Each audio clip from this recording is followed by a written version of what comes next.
everybody. Still morning. My name's Daniel Birrer. I'm a sports psychologist. I'm working in a team with 5 other sports psychologists here in Macklingen. And I want to share some insights in how we are working with different federations. So you already know that we are working with the Swiss Football Federation. We'll show some examples with the Swiss Football Federation and also with Swiss Gymnastics. What are we doing? What is the nature of our support? You already heard that we are doing a lot in talent development. So our focus is developing talents, developing young athletes. And yesterday I think you heard about the FTM model or FTM framework. We're also using the FTM framework. Then we're doing some applied research. As Marcus already explained, we're doing research in order to implement it with athletes or with federations. So there was a question about what is evidence-based. We're using literature, but we're using our own research, which sometimes isn't published because it's very difficult to publish single case study designs, or it needs a lot of time to get it out. So we're using our own research. Then we're doing also long-term support of teams. We have one of our sports psychologists is working with the under-21 football team, for example.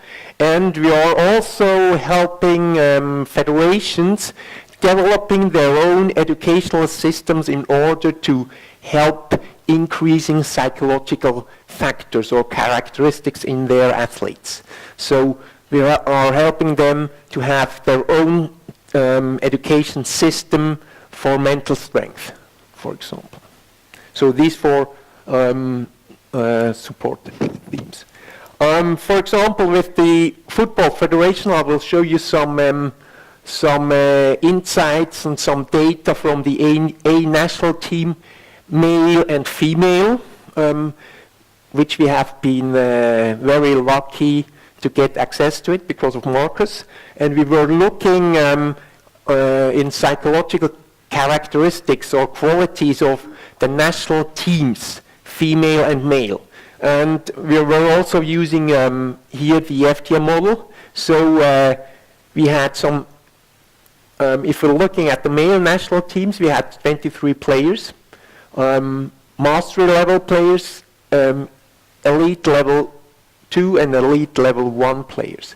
We had also from the female national team players, and here we had also T4 players, because the national coach wanted to give very young players the opportunity to train with the best players. So we had to have their talent 4 players.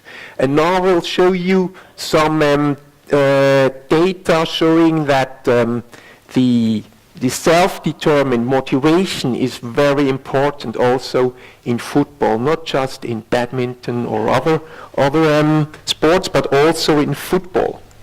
Why this? You see here, that's the self-determination index. We have here mastery level, elite 2 level, elite 1 and talent 4 level players. And you see here that's the index of self-determined motivation. And how did we come to this mastery level? So players who had at least 3 years a market value of over 10 million euros, they were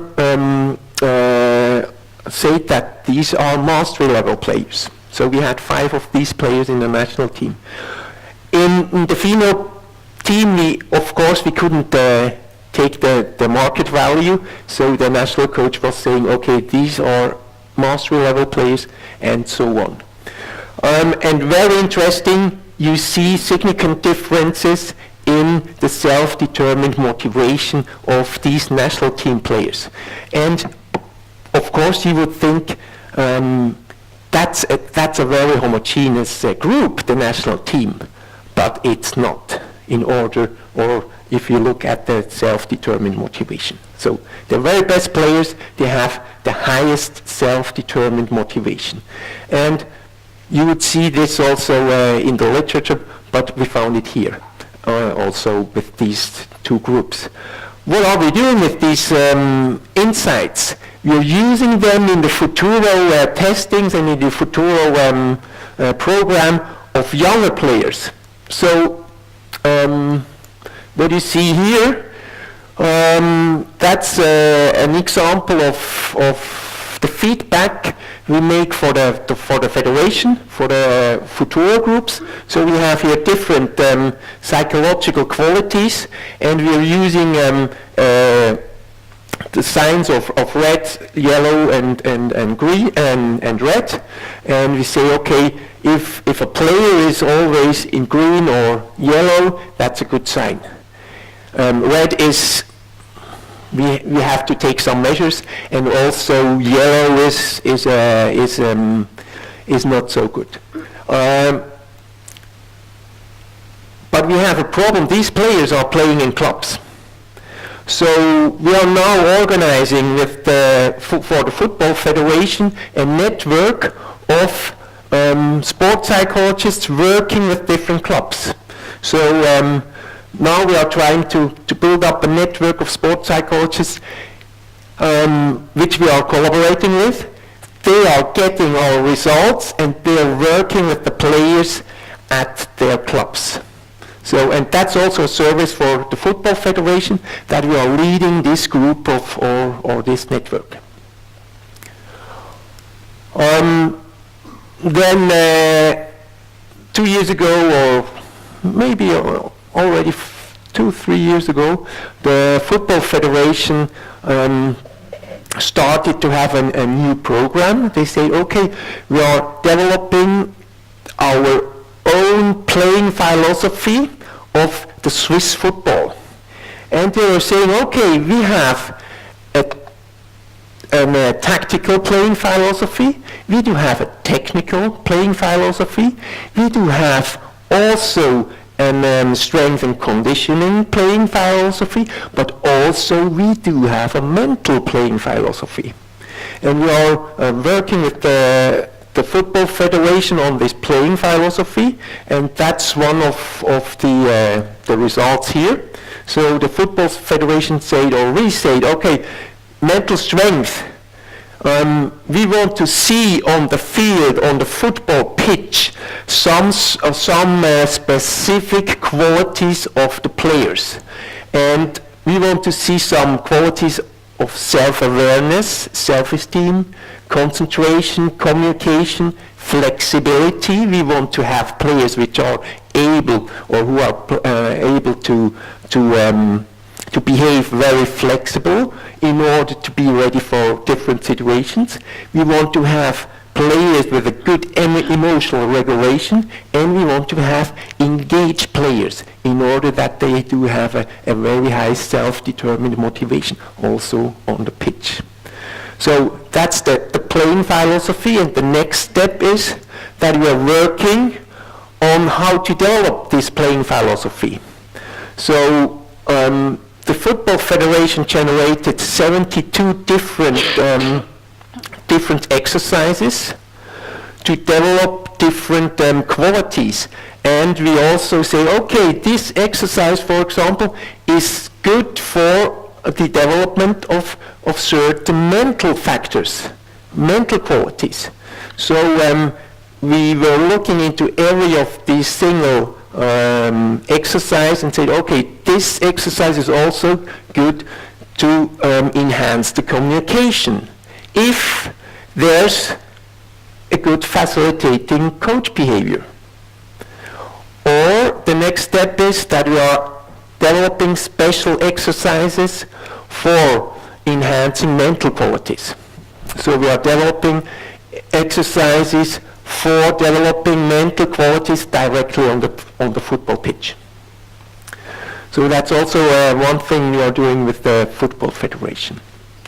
When With Swiss gymnastics, we had a collaboration from 2012 to 2016 in order to prepare for the Olympic Games. And I'll show you some insights here. Working on long-term projects is always a thing of goal setting and setting the right way. And that was a team event we had in 2016. And 2016 was a very special year for the Swiss gymnasts because we had the European Championships in Switzerland, and they also qualified the first time since the 90s as a team for the Olympics. So it was very special. But we started here in 12-13, and you see here a pommel horse and a broken heart. And what we did is, or what we always do with federations, we are working with different issues. And we started with the gymnasts, with the pommel horse. So we had a special project on pommel horse because it's always a discipline which is a little bit, how to say, it's tricky. It's tricky. It looks so easy, but one wrong movement and you're out. So we started to work on the pommel horse, and it was quite successful. We didn't much. We just were discussing things about the pommel horse and how to train. And what you can see here with the broken heart, people are, if they're not feeling very well, they're showing a lot of avoidance behavior. And in sports, avoidance behavior is not training so hard or not training as concentrated as they could. So we just were discussing these things, and you see here one example of the pommel horse, and you see this athlete, he makes one small mistake, and he almost went over, but he did it.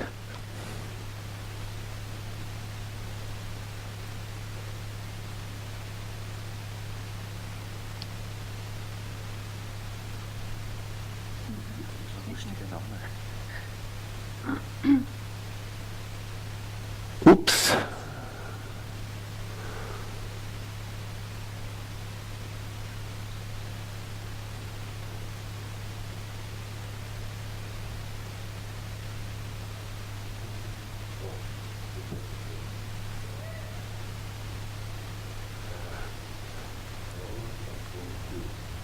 So this was in 2014, the World Championships, and we beat the Chinese on the pommel horse. And discussing these things and saying, well, we beat the Chinese on the pommel horse. That has a huge influence on the self-confidence of the athletes. And we have to discuss this, and we have to make this happen. Then, challenge major sport event. The problem is that major sport events, everybody is so outcome-oriented. Well, at the Olympics, what is at the Swiss house?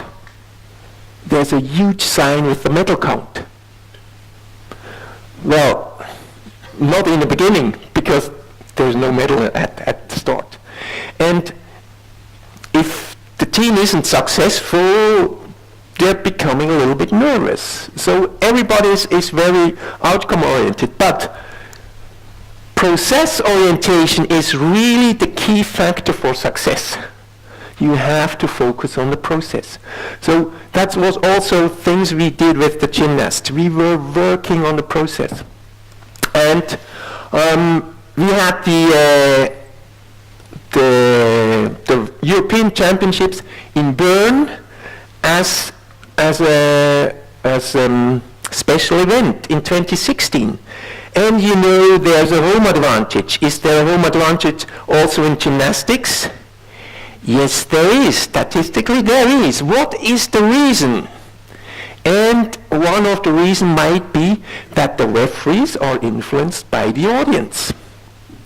So what have we done? We were discussing these things because home advantage might be also gives a little bit more pressure. So we were discussing these issues, but we also did explain them. Well, there's a home advantage, but it's not only a home advantage when the crowd is cheering, and we have to influence the referees. So how to do?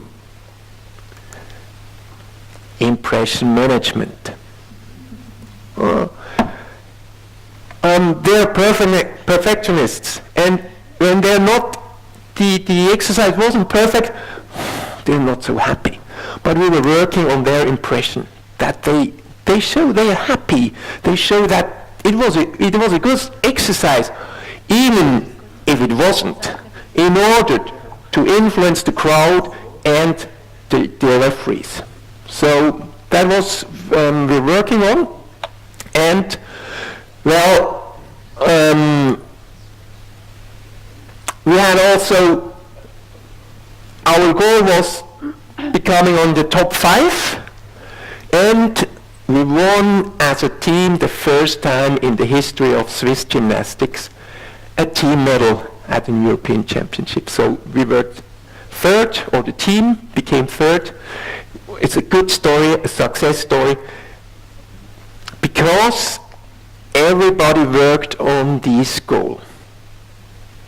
The coaches, the scientists, the sports psychologists, the physiotherapists, everybody was working on this goal, and they had the strong belief that it's possible. And now, next event will be 2020, and we will see what happens. Thank you very much. Thank you very much, Daniel. Are there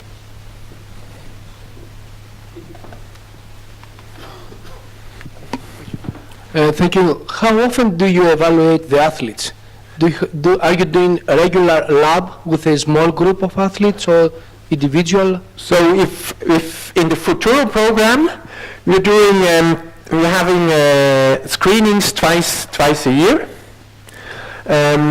depending on their results from the earlier measurements. So if we see that there's some psychological issues in one athlete, we're doing it regularly. We're doing also some stress recovery monitoring, and then of course we're doing